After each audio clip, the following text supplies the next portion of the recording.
வணக்கம் நண்பர்களே, முக்கியமான சில டாபிக்ஸை நம்ம டிஸ்கஸ் பண்ண போகிறோம். முதல் டாபிக் என்னென்னா, வெஸ்ட் பெங்காலில் மெஸ்ஸி கலந்துக்கிட்ட ஈவெண்ட்டு எப்படி கொலாப்ஸ் ஆனிச்சு பார்த்தீங்களா?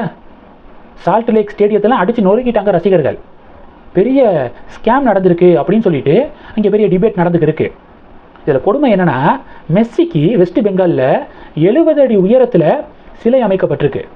மெஸ்ஸிக்கும் இந்தியாவுக்கும் என்ன சம்மந்தம்? இந்தியாவுடைய ஃபுட்பால் டீமில் மெஸ்ஸி விளையாண்டுருக்காரா? அப்புறம் எதுக்காக நம்ம இந்தியாவில் இருக்கக்கூடிய ஒரு மாநிலத்தில் அவருக்கு சிலை அமைக்கணும்? இதெல்லாம் தேவைதானா? சர்தார் வல்லபாய் பட்டேலுக்கு பாஜக கவர்மெண்ட்டு சிலை அமைச்சாங்களே, அதுக்கு இந்தி கூட்டணியெல்லாம் எப்படி கதறினாங்க?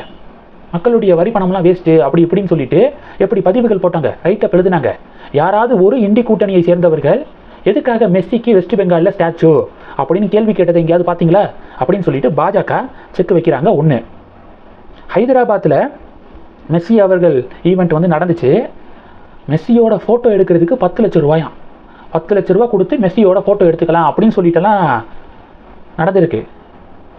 60 ஹைதராபாத்தை சேர்ந்த தொழிலதிபர்கள் 10 லட்சமாக இருந்தாலும் பரவாயில்ல அப்படின்னு சொல்லிட்டு காசு கட்டி மெஸ்ஸியோட ஃபோட்டோ எடுக்க அப்ளை பண்ணியிருக்காங்க. இந்தியாவில் நடந்துருக்கு. இது ஃபஸ்ட்டு டாப்பிக்கு. ரெண்டாவது டாபிக் என்ன பார்க்க போகிறோம்?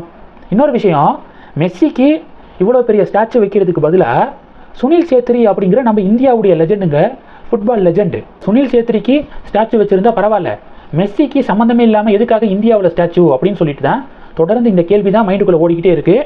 உங்களுடைய பார்வைகளை மறக்காமல் கமெண்ட் பண்ணுங்கள். ரெண்டாவது டாபிக்கு, அலகாபாத் உயர்நீதிமன்றம் ஒரு அதிரடியான தீர்ப்பு கொடுத்துருக்காங்க.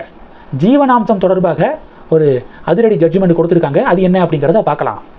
சுயமாக சம்பாதிக்கும் பெண்ணுக்கு விவாகரத்து பெற்ற கணவர் ஜீவனாம்சம் வழங்க தேவையில்லை அப்படின்னு அலகாபாத் உயர்நீதிமன்றம் அதிரடி தீர்ப்பு வழங்கியிருக்காங்க.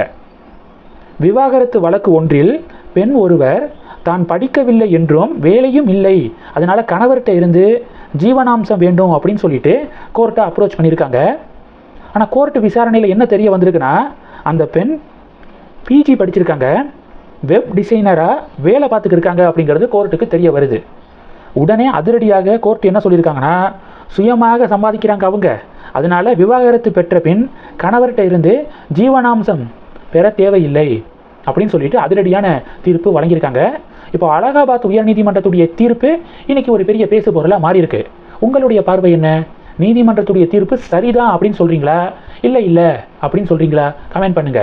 மூணாவது டாபிக்கு, சவுக்கு சங்கர் கைது செய்யப்பட்டிருக்கார்ல, வீட்டை உடைத்து சவுக்கு சங்கர் கைது அப்படின்னு சொல்லிட்டு மீடியாக்கள் தலைப்பு செய்தியெல்லாம் போட்டுக்கிருக்காங்க.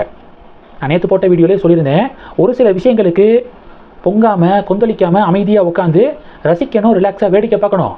அதில் ஒன்று தான் சவுக்கு சங்கருடைய கைது. இவர் கடந்த காலத்தில் நம்ம பாரத பிரதமரை எவ்வளவு மோசமாக விமர்சனம் பண்ணியிருக்காரு. நேற்று போட்ட வீடியோலேயே நான் சொல்லியிருந்தேன் அவர் என்னென்ன பேசியிருக்காரு அப்படிங்கிறத ஆதாரத்தோடு நம்ம பார்த்தோம்.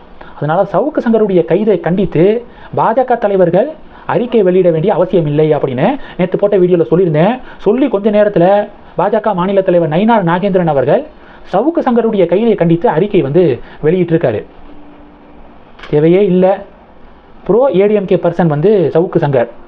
நயினார் நாகேந்திரன் அவர்களும் ஏடிஎம்கே காரர் மாதிரி தான் பேசுகிறாரு. அதிமுக ரத்தம் என் உடம்புல ஓடுது அப்படின்னு சொல்கிறாரு. அதனால நயினார் நாகேந்திரன் சவுக்கு சங்கருடைய கைதுக்கு கண்டனம் தெரிவிக்கிறதுல ஆச்சரியம் இல்லை அப்படிங்கிறத நான் பார்க்குறேன். அண்ணாமலை பார்த்தீங்கன்னா நார்மலாக இது மாதிரி பத்திரிகையாளர்களுடைய கைதை அண்ணாமலை முதல் நபராக கண்டிப்பார். ஆனால் சவுக்கு சங்கருடைய கைதுக்கு அண்ணாமலை நான் ஃபஸ்ட்டு சொன்ன மாதிரி ஓரமாக நின்று வேடிக்கை தான் பார்க்குறாரு, ரசிச்சுக்கிட்டு இருப்பாருன்னு நினைக்கிறேன். ஏன்னா அந்த அளவுக்கு அண்ணாமலை மீதான வன்மம் சவுக்குக்கு. வீடியோ போடுறாருன்னா அதில் டெஃபினட்டாக அண்ணாமலையை மட்டம் தட்டுற மாதிரி, அண்ணாமலையை இழிவுபடுத்துகிற மாதிரி பல விஷயங்களை ஒவ்வொரு வீடியோலையும் பேசுகிறாரு சவுக்கு சங்கர். அதனால் பாஜக தொண்டர்களும் சவுக்குடைய கைதை உட்காந்து வேடிக்கை பார்க்குறாங்க. ஒருத்தவங்க கூட கண்டனம்லாம் தெரிவிக்கலை. இப்போ சவுக்கை தொடர்ந்து கிஷோர் கேசாமியும் உள்ளே போகிறதுக்கான வாய்ப்பு பிரகாசமாக இருக்குது அப்படிங்கிற தகவல் வெளிவந்திருக்கு. என்ன விஷயம்னா, கரூர் ஸ்டாம்பேடு விவகாரம் இருக்குல்ல, இந்த விவகாரத்தில் சென்னை உயர்நீதிமன்றத்துடைய நீதிபதியுடைய கருத்தை விமர்சித்ததாக கிஷோர் கேசாமி மீது வழக்கு பதிவு செய்யப்பட்டிருக்கு. இந்த வழக்கை உடனே ரத்து செய்யணும் அப்படின்னு சொல்லிட்டு சென்னை உயர்நீதிமன்றத்தில் கிஷோர் கேசாமி பதிவு போட்டிருக்காரு, மனு போட்டிருக்காரு. இந்த கேஸை நீதி அரசர் ஜெகதீஷ் சந்திரா அவர்கள் இந்த கேஸை விசாரிச்சிருக்காங்க.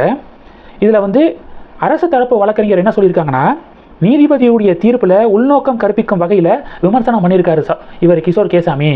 இது ஃபஸ்ட்டு டைம் கிடையாது, தொடர்ந்து இதை ரிப்பீட்டடாக பண்ணிக்கிட்டே இருக்காரு அப்படின்னு சொல்லிட்டு இவர் தொடர்ந்து இந்த மனுவை தள்ளுபடி பண்ணணும் அப்படின்னு அரசு தரப்பு வழக்கறிஞர் வாதத்தை முன் வச்சிருக்காரு. அதனை ஏற்று இப்போ சென்னை உயர்நீதிமன்றம் கிஷோர் கேசாமியுடைய இந்த வழக்கை தள்ளுபடி பண்ணியிருக்காங்க.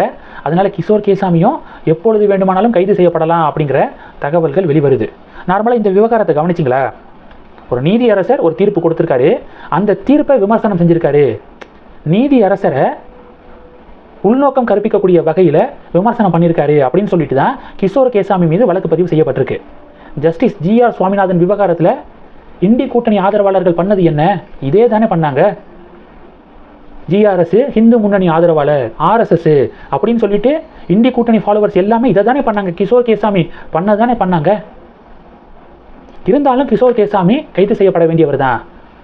அதாவது தனிப்பட்ட ஒரு வன்மத்தை பத்திரிகையாளர் அப்படிங்கிற போர்வையில் உட்காந்துக்கிட்டு யாரும் பேசக்கூடாது. ஆனால் கிஷோர் கேசாமியெல்லாம் சவுக்கு சங்கருடைய லிஸ்ட்டில் வரவர். அண்ணாமலை மீதான வன்மம், அண்ணாமலையை அவ்வளவு இழிவாக பேசுறது, இதுக்காகவே பிடிச்சி உள்ள தூக்கி போடலாம் அப்படிங்கிறது பாஜகவினருடைய ஸ்டேட்மெண்ட்டாக இருக்குது. என்ன நடக்குது பொறுத்திருந்து பார்க்கலாம். இந்த டாபிக்ஸை பற்றி உங்களுடைய பார்வைகளை கமெண்ட் பண்ணுங்கள். தொடர்ந்து கணக்கில் இருங்க. அடுத்தடுத்து நிறையா பதிவுகளை பார்க்க போகிறோம். நன்றி. ஜெய் ஹிந்த்.